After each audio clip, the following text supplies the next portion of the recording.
Hello. So, Lola's still sitting next to me. Yep. Oh, and by still, I mean I'm recording on the same day. But, yeah. I have to record 3 today. Great! Instead of the normal 2, because I have parents' evening on Wednesday. And I can't exactly record then, so... yeah. Wait. No. No, if I record 2 today and 2 tomorrow, instead of 2 today and 2 on Wednesday. Yeah, that sounds about right. But anyway, I'm reading The Cat Who Came In From the Cold by Deric Longden. Chapter 11. Aileen pushed her plate away and reached out tentatively for a glass of wine. I had cooked the turkey to perfection at 190 degrees for 1 hour and 10 minutes, just like it said on the Marks and Spencer's box. She leaned back, lit a cigarette, and I waited for the compliments to gush forth. Read yours first. Firth? Firth isn't even a word! Read yours first. Right. I picked up the paper and found the stars. I am Sagittarian, and we are wonderful people. Lovable, kind, considerate, dashing, a bit dodgy when it comes to financial matters, but that only serves to make us even more lovable. It hurts us when our cooking goes uncomplimented, but we don't make a fuss. What's mine say? I read Aileen's for her.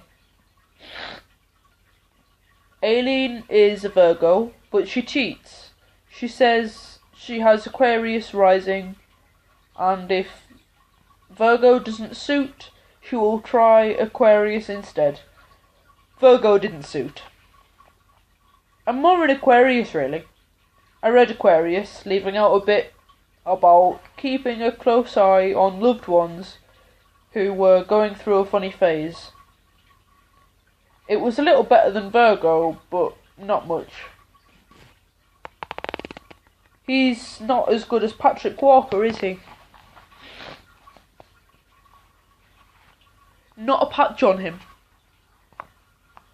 We Sagittarians don't like to make waves, and so I didn't point out that he had done very well by me, especially the bit about my creative genius.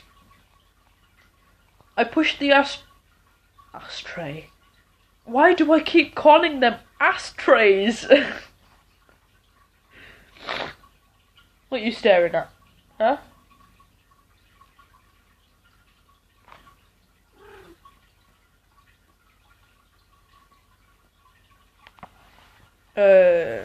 Where was I? I pushed the ashtray towards her and moved the sugar bowl out of reach. It would save a lot of time. It would save a lot of time spent sugar sifting later on.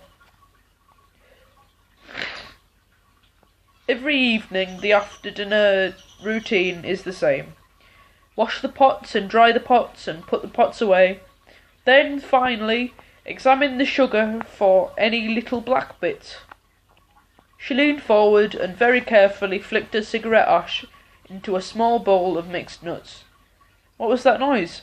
I didn't hear anything. Listen. I listened and heard a loud crunching noise as it floated past me on its way from the kitchen. That's Thermal. He's having his lunch. What's he eating? Is it Go-Cat? No, I bought him brekkies this time. Well, they're much louder than Go-Cat. I can't usually hear him from here. Neither could I, and so after moving the mixed nuts up to the far end of the table and screwing the top back on the jar of cranberry sauce, just to be on the safe side, I went off to investigate. Thermal was just finishing his third glass bauble. Thermal was just finishing his third glass bauble. He spat out the metal bit, by which you attach them to the Christmas tree, and then burped. "What the hell are you doing?" He looked up, burped once more, and then calmly knocked another bauble down from one of the lower branches. A little HP sauce wouldn't go amiss. I snatched the glass ball away from him and picked up the collection of metal pins from around his feet. "You're not supposed to eat them. Don't be ridiculous." I waved the bauble under his nose, and he licked his lips in anticipation.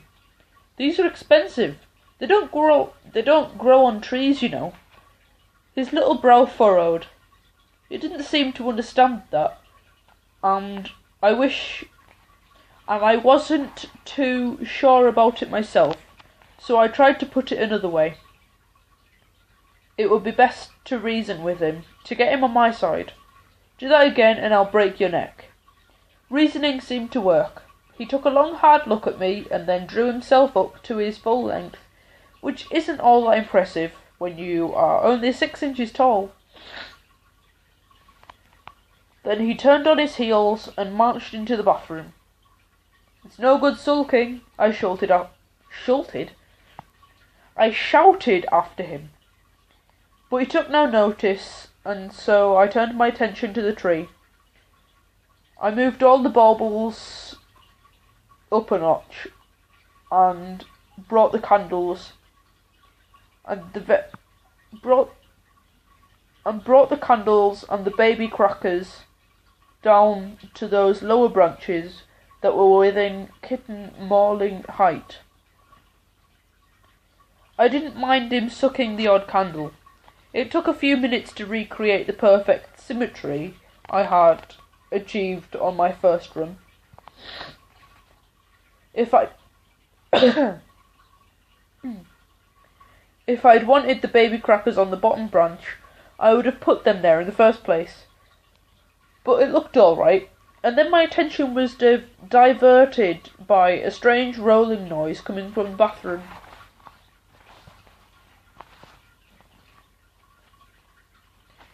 It sounded something like a sledge running out of control down a long grassy bank, not brank. God, I can't speak. Neither of which we had in the bathroom. And so I pushed open the door, and there was Thermal sitting upright on the lavatory seat, pounding the toilet roll into submission with his front paws. The toilet roll was a blur. It was belting around and around at around 30 miles an hour, and 100 more sheets of perforated paper were piling up in shreds on the floor. Right, that's it. I marched towards him, and he saw me coming. He stopped pounding and gave me one of his looks. I stopped marching. There was something different about this kitten. This wasn't the ankle rubbing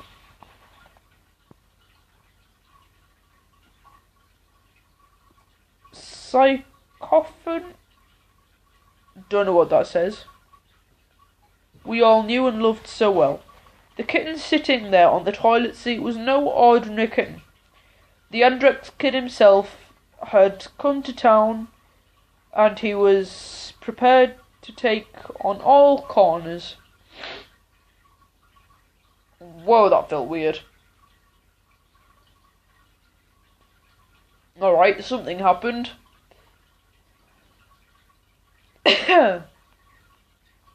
Just ignore me.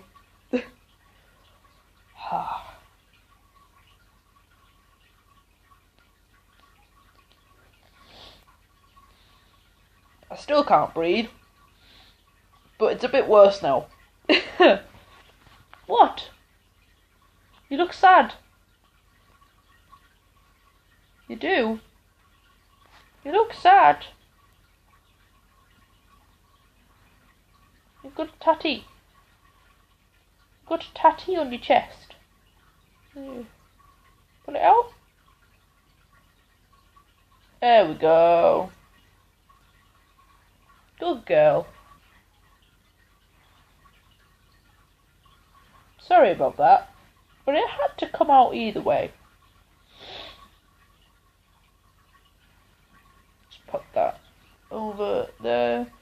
So she doesn't decide to play with it. But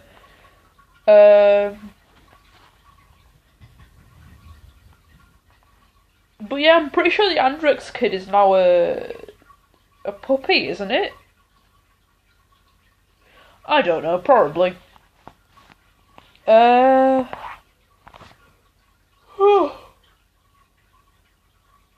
my god, my body doesn't want me to read. It was a standoff between me and a pound and a half of lean muscle. Wait, it was a standoff between me and a pound and a half of lean muscle. For Thermal, it was a sit-off. He stared back at me. A kitten has to do what a kitten has to do. I moved towards him and he shifted slightly, his tail twitching. Go ahead, punk. Make my day. I sat down on the edge of the bath and waited for him to make his move. His eyes were blue as the sea and as hard as nails, and they never left mine as his body unfolded itself and landed light as a whisker on the pedestal mat. There was a swagger in his hips as he slowly made his way towards the door, paws strutting, jaw jutting. Even his little backside was on the alert and seemed to be operating as a third eye. It watched me all the way to the airing cupboard, and then his head turned and his lip curled as he sneered over his shoulder. Wipe your bum on that then. I chased him right across the hall, up 2 flights of stairs and twice around the landing before he shot off into the back bedroom and hid under the bed. Come on out. No, you've spoilt it all now. Still recording? Yeah, still recording. When I woke up the next morning, he was fast asleep on Alien's chest and not mine. Being out of favour had its good points, and for once I was able to have breakfast in peace. I ran out of milk somewhere around the 4th cup of tea. As I pushed open the back door to bring in a newly laid bottle, the most beautiful tortoise-shell cat in the world nodded a polite good morning and walked into the hall. It was a girl, there was no doubt about that. I'm not very good at sexing rabbits.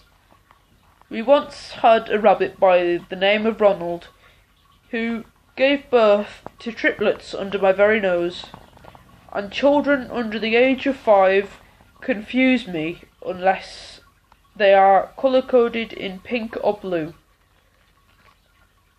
But this cat walked like a catwalk model, wearing her fur coat as easily as most women would wear on as easily as most women would wear an old pair of jeans at this time in the morning. Oh, this old thing. If Thermal was the man of millets? I think it's millets. Then here was the girl from Givenchy. Yeah.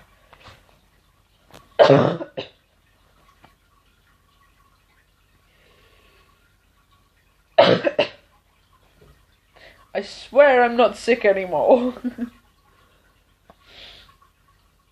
Alright, maybe it's still there, but it's not as bad.